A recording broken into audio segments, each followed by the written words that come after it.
What's up, guys? Finally gonna make your Q&A video. So I'm sitting here going over the questions right now, drinking a protein shake before the gym. Already had my carbs, so now I'm just getting my protein in. There's some interesting questions on here. Anyways, let's start from the bottom here. JDMLVN asked, what routines have you used? Which routines do you enjoy doing?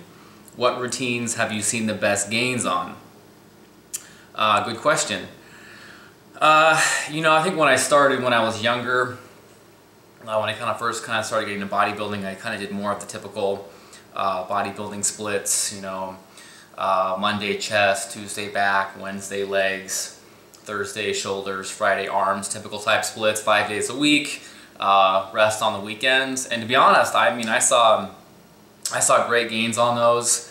I enjoyed doing them. It's just fun to kind of like focus on one body part and just blast it. So I kind of like that philosophy.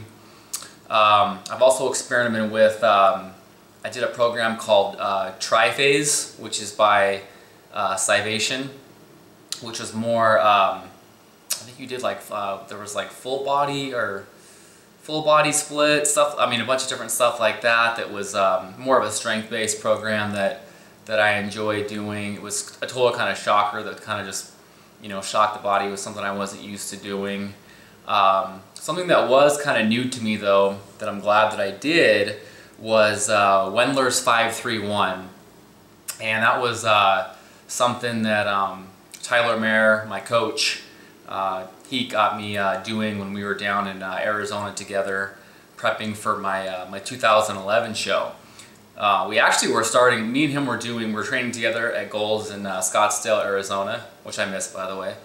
And we were running Lane Norton's fat routine, and then, which I was enjoying that as well. It's another solid routine that's worth definitely throwing in. It's a nice, I like programs that have a nice kind of mixture of, you know, kind of like strength training, powerlifting type focus, and then also like hypertrophy work, call it more bodybuilding type stuff. So that's what's nice about that, you get a mixture of both. But anyways, Tyler brought up, hey, he's like, hey, let's, I was reading off this 5-3-1, let's try this. And so, you know, 5-3-1's a progression type program where you're implementing like, you're focusing on deadlifts, squats, bench press, and overhead military press, standing overhead military press, and you're using given percentages and rep ranges and things like that. So, I mean, it's amazing how much you can see, you know, your weights on those exercises really climb. And I ended up doing that for like a year and a half, and I actually ran that program all through my 2011 prep, which the great thing about it was I remember like even like at 4 weeks out from my 2011 prep, I was, I remember like hitting like a deadlift PR with 440 pounds. I hit like 6 reps, which was an all-time PR for me, and here I am 4 weeks out. So like I said, that was a fun program, and obviously it was a great program to run this past off season, because this past off season, I think it really was a major focus. And like I said, I put on a lot. I put on probably almost 90 to 100 pounds on my deadlifts. I was so damn close at the peak of my deadlifts to, I was so close to locking out a 6-plate deadlift raw, 585. I mean, I had videos when I was working out with Tyler at Gold's in Arizona. The most I ever did was like 470 or 475. I mean, shit, was almost 100 pounds on my deadlift. I think that's a big result why you're seeing such an improved, not only back, but posterior chain and hamstrings this year. It's just from the focus on the deadlifts and stuff like that. Also, too, it helped me kind of want to focus more on my squats and improving my technique. My depth is much better now, this prep, compared to what it was from my last one.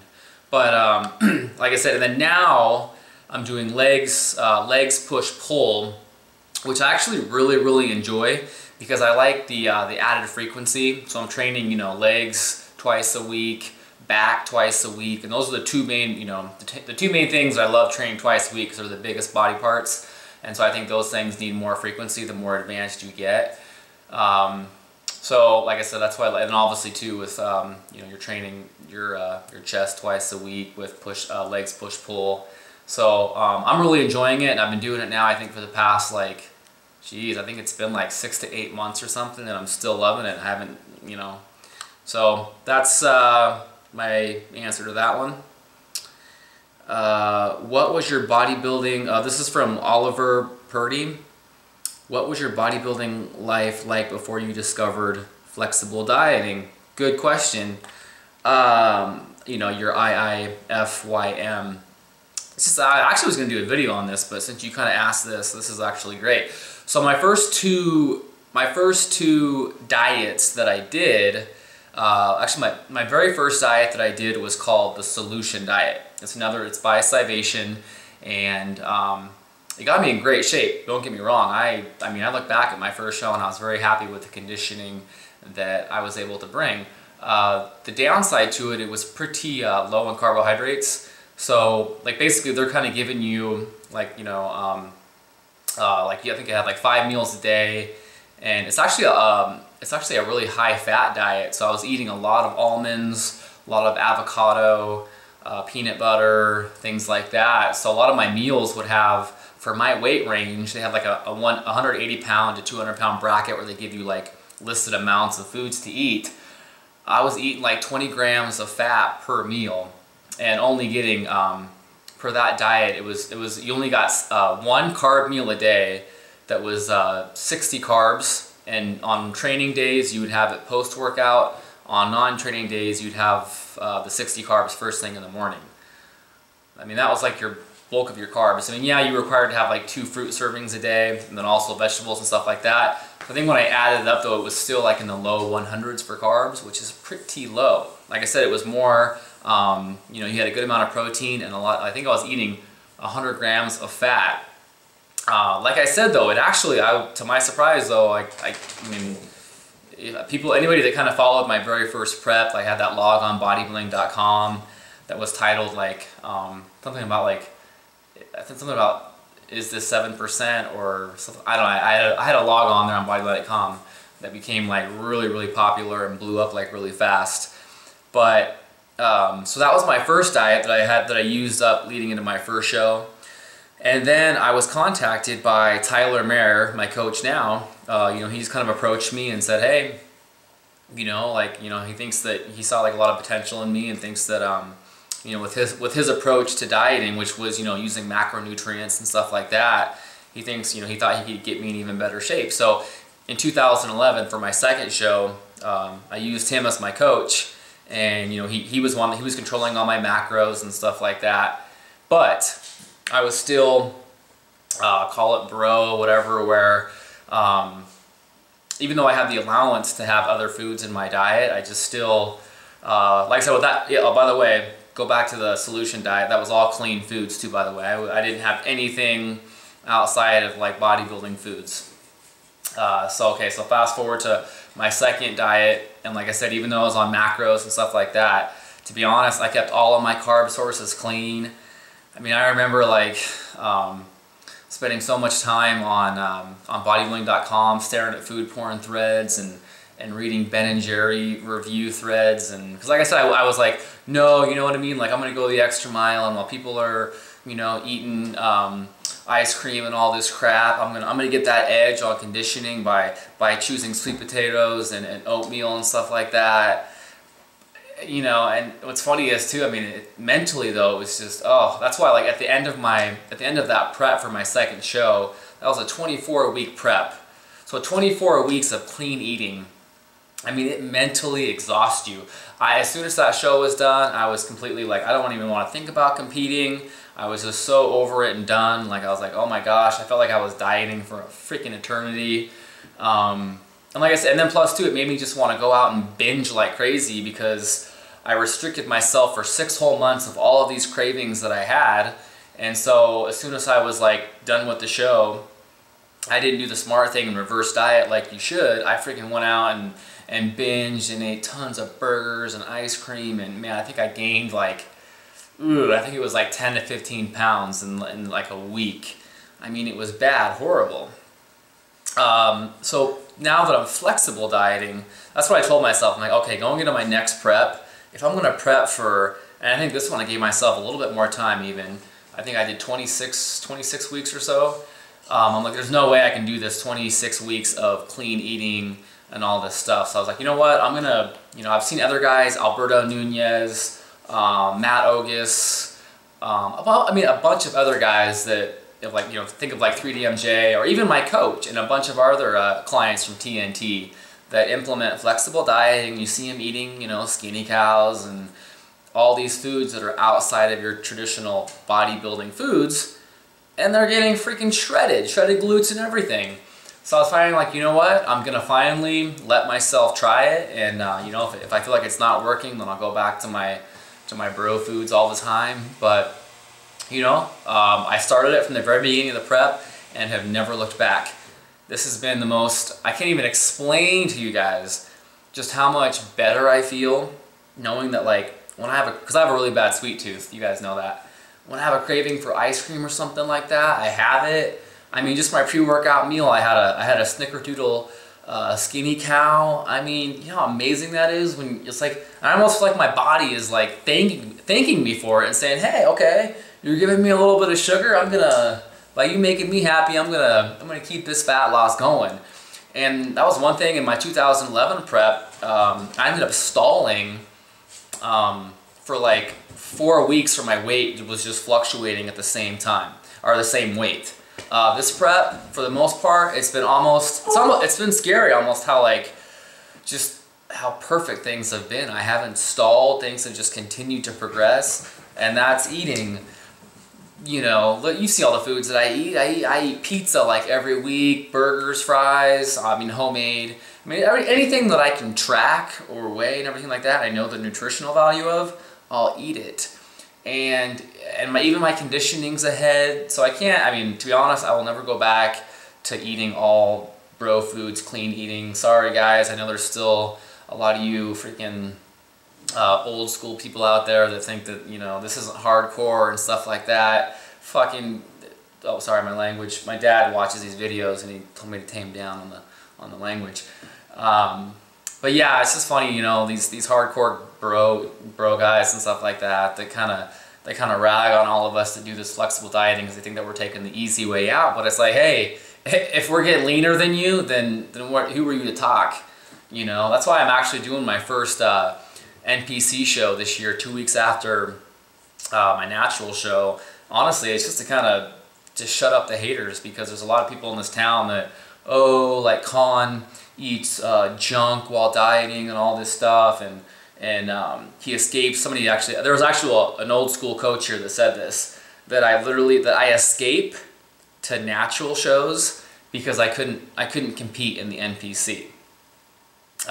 Anybody that's been to any local NPC shows in the city that I live in, Spokane, Washington, oh my gosh, it was a joke. The conditioning here was horrible. I didn't see one guy that had any type of remotely any striations in his glutes or anything. I can confidently say that I'm probably in better condition now at 9 weeks out than anybody that I saw on stage at both of the local NPC shows that I went to.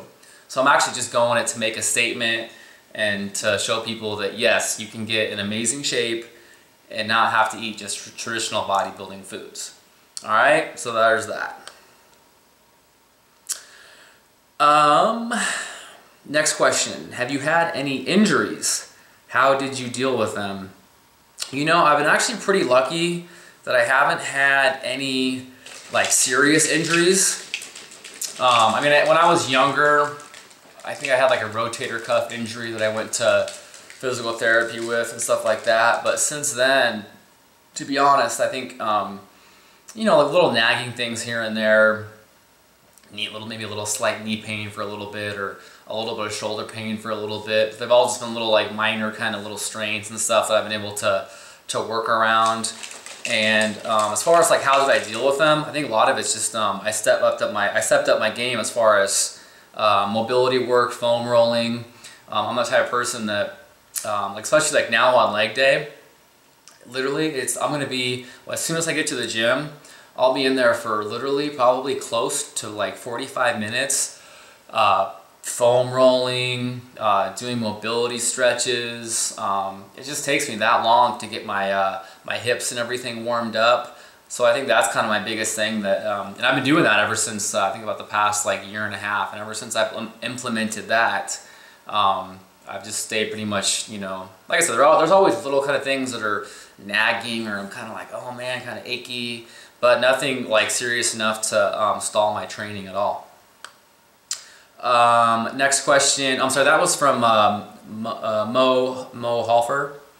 So, sorry, some of these names is kind of hard to pronounce, guys. Next question from Ferris for Fitness. Number 1, a few exercises you felt have been beneficial to you over the years that you don't see many others doing. And then 2, experience working with TNT versus other prep coaches. Okay. The first question, a few exercises you felt have been beneficial to you over the years that you don't see many others doing. I don't know if there's anything that I really do specifically that you don't see anyone else do, to be honest. I can't really think of anything special that I do, to be honest, that that you don't see anybody else do. So sorry, I can't really think of one for that one. But so experience working with TNT versus other prep coaches. Well, I've only worked with call it like 2 prep coaches. And to be honest, the first one, I mean, he was kind of my coach in a way. He kind of gave me a little bit of guidance, but it wasn't like a real kind of prep where he's kind of like guiding me all through. And that was through the Solution Diet. I had Derek Charlesboy. He kind of helped me out a little bit. Some questions that I had, he kind of like helped with my peak week and stuff like that. So a totally different scenario than having Tyler of TNT, who's pretty much kind of like, you know, you can sit there and, you know, text or email him, you know, any time of the day, and you're just constantly sending him weigh-ins, and he's constantly making adjustments. So it's a little bit different experience, but I will say that I highly recommend, you know, Tyler and Steve of TNT. I mean, like I said, I love their, you know, their approach to this with macros and flexible dieting and stuff like that. And like I said, guys, they're just two guys that will help you succeed and help you reach your goals and help you get in amazing shape. So, I mean, what else can you ask for? Next question from Natural Muscularity. Would you ever date a midget? Well, since I'm trying to keep this channel PG, I was going to make a dirty sexual joke that some of you may be able to think about the benefits of having a midget. But you know what? I'm going to have to pass on that one. No midgets for Con. Next question from Spider NJ75. Con, what is your favorite body part? On a woman or a man? On me? I guess I'm assuming you probably mean what is my favorite body part? I'd probably have to either say my probably my chest. That's one of those body parts that it was like the very first thing to which kind of goes in your next question. What body part is the easiest and hardest to train? And I'm assuming you're talking about on me. I think easiest on me is, like I said, from the moment that I first started working out when I was 17, 18, my chest like blew up. I felt like I grew a pair of tits from like my sophomore year to my junior year. It was kind of almost like crazy to see how fast my chest grew. And then also it seemed like lately, the past kind of like couple of years and stuff, my delts have blown up. So I'd say my chest and my delts are probably like my 2 kind of favorite upper body standout body parts. And then also I got lucky and I got blessed in the calf department. You guys saw a recent video I put up. Hardest to train was definitely for me back and hamstrings, which makes total sense because those are 2 body parts that, you know, from my first show and even going into my second show too, were still to me like lagging body parts. So it's just one of those things that, you know, when, especially when you do shows, you know, they expose your weaknesses. So that's why, you know, they weren't genetic gifts for me by any means. So that's why I've had to, you know, go the extra mile in my off seasons to really work on bringing those up. And actually, I think I've done a really good job so far of improving those body parts. Are you single now? Yes, I'm single. I've been single for freaking a long time, guys. Like, I think I've been single for, I'm almost embarrassed to admit this. I think it's been like 5 years now. And it's not, and it's just because people say I'm too picky or whatever, but hell, who wants to, I can't date a girl that I'm not attracted to. So, that's one thing that, you know, especially one of the hardest things that's been a transition for me is moving from, I lived down in Scottsdale, Arizona from 2006 to 2011, and man, if you've never been down to Scottsdale, Arizona, beautiful women everywhere, everywhere. Oh my gosh, there's your little blonde Barbie dolls with big fake boobs and all that stuff, and yeah, I got a weakness for that. Okay, don't judge. But then you come up here to Washington State, and you're like, where the hell? What the? All these girls are out of shape, have like 3 or 4 kids. And I'm like, oh my gosh. And it's like, I've been here for now. I've been up here and I've been back to Washington now. I moved back because my family's here.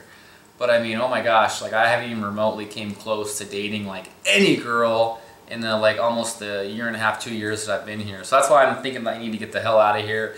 And I'm thinking about going back down to Arizona or possibly even Austin, Texas. Anyways, okay. Where do you live now? Oh yeah, sorry, Spokane, Washington, up in the middle of nowhere. Favorite cheat meal? Ooh, probably easily either a nice freaking large pizza from like Domino's, or we have you know, just your typical freaking just nice pizzas, man. Like, I mean, I make my own pizzas and I do the frozen pizzas, but it's not the same. And then I love just like burgers and fries. Like, give me some In-N-Out burger. Oh my gosh. We got Five Guys here. I love burgers and fries. Those are probably my top 2. And how about boxers or briefs? I'm a boxer brief kind of guy. The boxer briefs, yeah. Next thing, comment. Oh, it says, I have the most beautiful butt on the planet, especially when I flex. Well, thank you. You can attribute that butt to squats and deadlifts. So if you want a bigger butt, you better start squatting and deadlifting. Okay, this next one. Are you serious, Calamonte? Do you fart in your rip farts in your leather seat in your car? What are you guys smoking on this channel? Okay, lay off the crack. Bodybuilding bros, do you have a coach? Yes, Tyler Mara of TNT. What do I do for a living? Ah, okay. There's a good one, guys. I actually work for a medical consulting company out of Phoenix, Arizona. We specialize in doing what's called like site reviews and chart reviews for health insurance companies. So I do a lot of traveling to local healthcare facilities, hospitals, urgent cares, and stuff like that, and set up the contracts for our field techs, and that's pretty much what I do. That's my 9-to-5 type job. Are you married? James Henson. Are you married or have a girlfriend? No, sorry, I'm single. How does she feel about your everyday training? Well, I'm sure she'd probably hate me and tell me that I spend too much at the gym, like one of my best friends is getting right now. Also, how does she feel knowing she comes second to bodybuilding? Ooh, maybe something else that relates to... No, I don't know. You know, it's actually funny though. I've almost kind of thought about this, that the next girl that I decide to date, I would really hope. You know, I've actually never dated a girl that's worked out or been into fitness or anything. So I always kind of wonder if, like, wow, I wonder if I would, you know, mesh so much better with somebody that lives this same lifestyle and love to like come to the gym with me and do all that stuff, because I've never been able to find a girl that's into this. I would love to find me a hot, any hot bikini girls out there, that's the look I like. Once you start getting to figure girls, it's kind of like it's kind of an iffy. Figure girls to me, I don't like how lean they get. I don't like girls that have like cap delts and veins and stuff. Ugh, that's not attractive to me. I still like a feminine look, and that's why bikini, to me, the girls are still fairly, I'm not saying soft, but they just look athletic, which I like. So yeah, definitely a nice like fit bikini girl. You know what, if they're out there, hit my inbox up. Anthony James, when did you get a six-pack? What age or body fat percentage when you started to see them? You know what, I've honestly felt like I've had a six-pack since I was like a kid. I was one of those kids that always just had that, I mean, yeah, of course I was skinnier, but I always feel like I had that more, kind of like, call it like, just always like athletic type build, where I think I remember even like it seemed like in middle school or something like that, girls always like pulling up my shirt and want me to show them my abs and stuff like that. So, yeah, I pretty much kind of had like I kind of feel like I've had the appearance of a six-pack pretty much my whole life, but I'd probably say, obviously it showed so much more when I did my very first diet, the solution diet, when I got down to probably like, you know, I think once you start getting below at that 10% body fat mark, your abs really start to pop.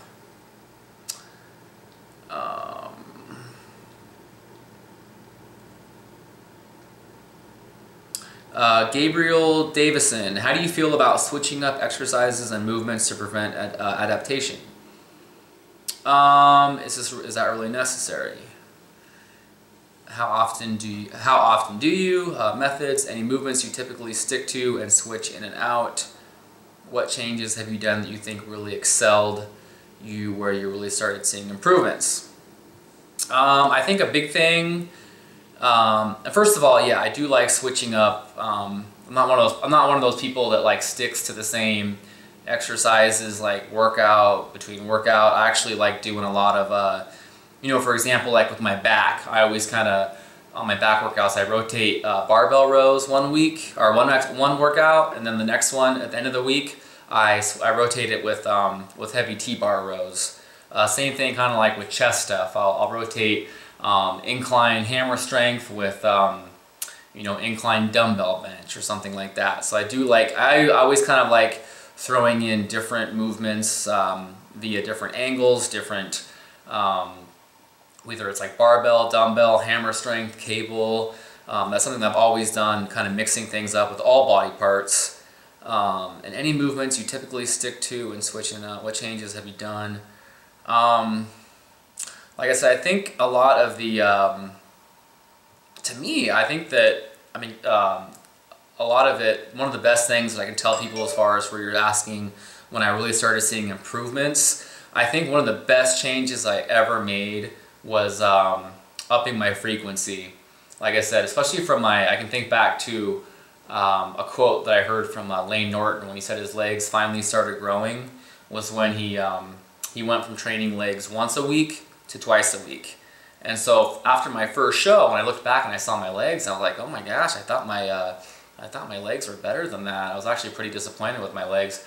And so that's one thing that I started kind of doing my research and stuff like that. And I love, like, you know, listening to like Lane Norton and some other big names in natural bodybuilding for advice.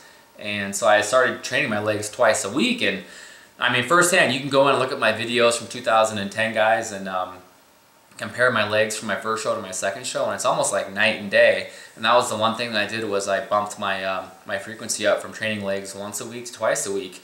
And now I can also, I think I can contribute the same type of gains from my back this year. That's one thing I switched as well, is I started training my back from once a week to twice a week. So I think that's one of the biggest things that's made the biggest improvements. Okay, next question. How many working sets, this is from the same person, how many working sets do you do per muscle weekly? You know what, guys, I'm not one of those, this might kind of disappoint you, but I'm not one of those, I'm not sitting there keeping track. I mean, I'm not gonna say I don't keep track of things, but I don't sit there and like really kind of stress about, okay, I'm gonna make sure I hit 20 sets on chest. I'm gonna make sure I hit, you know what I mean? I'm more of kind of just get to the gym and kind of go with kind of like, I hate saying this, kind of like I kind of go by feel on a lot of stuff. So, I mean, yeah, I write down a lot of my workouts and stuff like that. And I usually do, I try to make sure that I usually get, depending on the exercise, a good like 3, after my warm-up sets, usually a good 3 working sets. That's kind of my biggest thing. And then usually I'll do, depending, like I said, it changes too per body part, you know what I mean? Like, especially with legs, I like doing a lot of volume. So you're gonna see me do like, crap, sometimes I'm doing like 5, 6, 7 exercises. But then you have things like biceps where, you know, I'm only doing like 2 or 3 exercises. Methods of manscaping. That's just a, pretty much just shaving cream and a razor. You know what I mean? Pretty simple. If you could tell your old self anything to prevent wasted time, what would it be? Ooh, that's a good one. Don't read your typical like, you know, like Flex magazines and all those like typical juiced out bodybuilder magazines. Also too, if you're a natural bodybuilder, don't take advice from steroid users. To be honest, most of them are the most idiotic people I've ever listened, like kind of like most of the stuff that they quote or the stuff like that, I'm like, holy crap, you literally quoted that out of like a Flex magazine because like Jay Cutler does it. You know what I mean? And I'm not saying that's all of them. I'm sure there are some smart, don't like come at me and saying that, you know, I'm sitting here saying all like steroid guys are idiots, but your typical majority of them that are coaches and stuff like that, some of the stuff, advice that I've seen they give to clients, like we have a few here, oh my God, it's scary how dumb they are. So like I said, and I was younger too, I used to sit there and read those magazines and, oh my God, Ronnie Coleman eats grits and all this shit, so I need to eat grits, and he eats, you know, like you're sitting there. I just wouldn't, don't stress so much on what you see like pro bodybuilders doing, because to be honest, pretty much all of the results they're getting, the majority of them are from the drugs, not from their diets, not from their training. That's why I think sometimes it's best to get your information from people like myself who are lifetime natural bodybuilders, where all the stuff that you're seeing our results come from is what the human body can achieve naturally. So I think we're some of the best ones to get advice from, is because, you know, we're the ones that, you know, we're not relying on anything else. We're just relying on our diets, on our workouts, on our cardio. That's it. So that's just, you know, that's something that I would definitely consider. Best method for targeting medial and lower traps. From a guy that has not that great at traps, I'm probably not the best person to get trap advice from. I mean, I do my typical shrugs and stuff like that. But I mean, I think a lot of times for traps too, a lot of guys will tell you that they don't even do any shrugs, that deadlifts are still the best thing they've ever done for developing their traps. Supplements, and it kind of changes between contest prep and off season, but something you're always going to see me take, I'm going to glance over at them right now, fish oil, glucosamine sulfate, vitamin C, vitamin D3, a multivitamin, zinc, and I take, is it biotin or biotin for, it's like a skin and hair health kind of supplement. That's kind of like my vitamins. And then obviously I take whey protein, creatine monohydrate, branched chain amino acids only during my cut, and a pre-workout product. That's it. Next question from Andres246850. What kind of car do you drive? I drive a BMW. That's my third. I'm a total BMW guy. This is my third BMW. I had 2 ones before this. This particular one is called a ZHP. It's like a 330 on steroids, where they put like a performance package on it, and they kind of like put all the M3 goodies on it. It has a whole entire like M3 exterior kind of body kit, M3 interior goodies and stuff like that. I love it. I've had the car for shit, almost 6 years now, and the thing's been like bulletproof. Maintenance wise, it's been amazing. I love it, love it, love it. Anybody know how many days he trains? Yes, I can tell you that. To be honest, so my routine right now is I do push, pull, legs, and then even on it's supposed to be kind of a rest day, but on this rest day, I'll do abs, calves, biceps, and then my cardio. And then the cycle repeats. So I actually don't have like one, call it just like off day where I do nothing. Like I said, I have my push, pull, legs. Those are like, kind of like my strenuous days.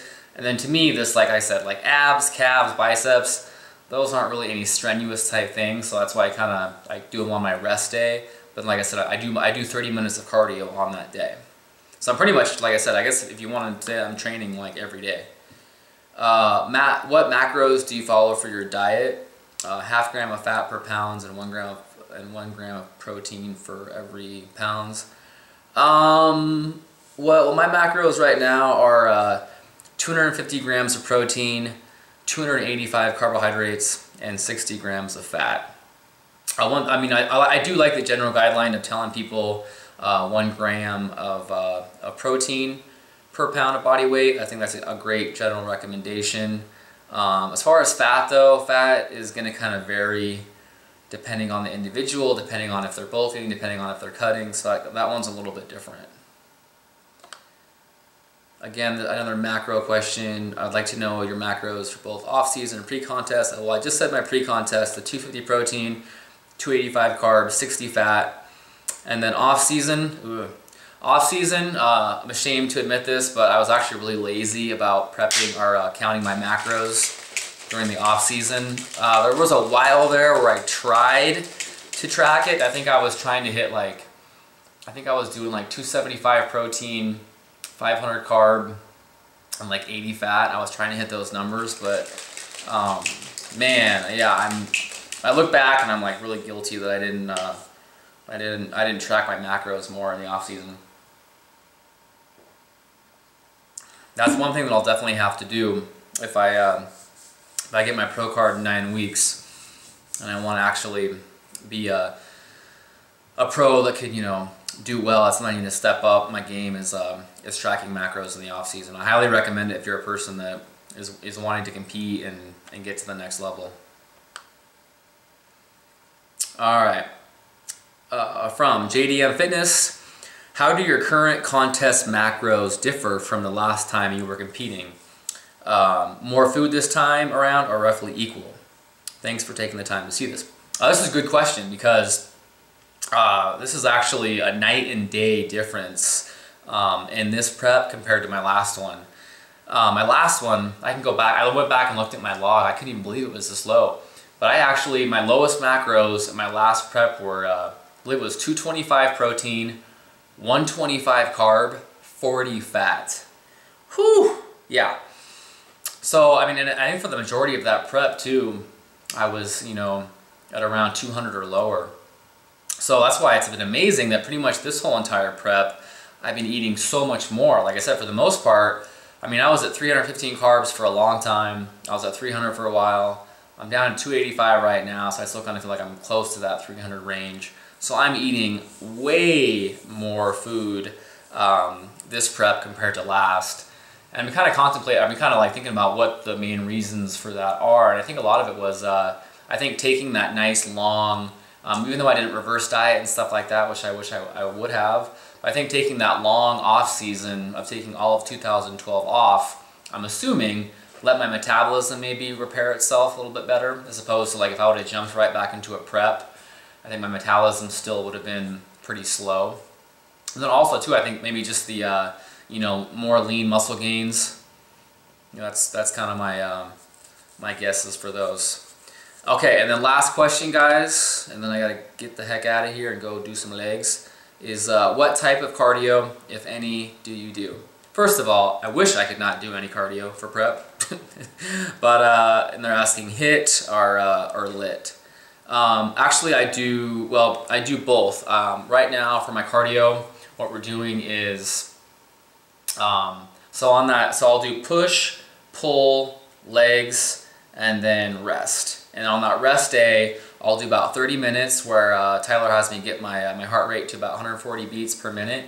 So I call that, I wouldn't know if that, I'd say that's more of kind of like a moderate intensity cardio. And then we're also doing post-workout after my push and pull days. We're doing 2 sessions of HIIT where I'm doing you know, like I'll do like 10 intervals on a stationary bike for 1, and then I'll do some intervals also running on a treadmill. So that's my cardio as of right now. All right, guys, here's your first Q&A. Hope I answered everyone's questions. I'm willing to do these as often as you want or need me to. So just let me know if you guys want another one of these anytime soon. All right, take care.